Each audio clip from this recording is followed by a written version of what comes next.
সুপ্রিয় শিক্ষার্থী, আজ ৪৪তম বিসিএস পরীক্ষায় আসা একটি অঙ্ক সমাধান করার চেষ্টা করব। অঙ্কটি হলো একটি সমবাহু ত্রিভুজের বাহুর দৈর্ঘ্য 2 সেন্টিমিটার এবং উচ্চতা x সেন্টিমিটার হলে x এর মান কোনটি?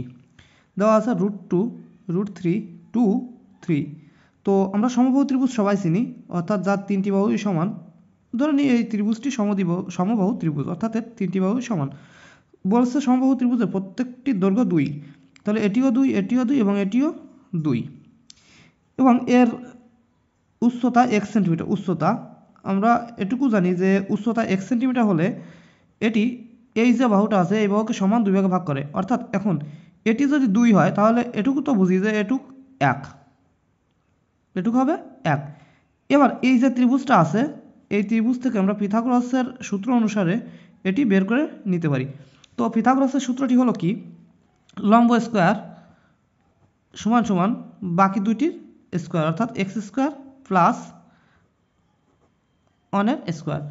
দেন এটা সমাধান করলেই হয়ে যাবে। 2 এর স্কোয়ার করলে হয় 4 equal to x square plus 1 এর স্কোয়ার করলে হয় 1, 1 এ পাশে আসলে হবে বিয়োগ, তার মানে 4, 4 বিয়োগ 1 সমান x স্কোয়ার। অতএব x ইকুয়াল টু কত? x equal to √3। তাহলে এটিই হলো উত্তর, অর্থাৎ খ নম্বর। আশা করি আপনারা সবাই বুঝতে পেরেছেন। যদি এই ভিডিওটি ভালো লাগে তাহলে অবশ্যই একটি লাইক দিবেন এবং চ্যানেলটি সাবস্ক্রাইব করে রাখবেন। ধন্যবাদ।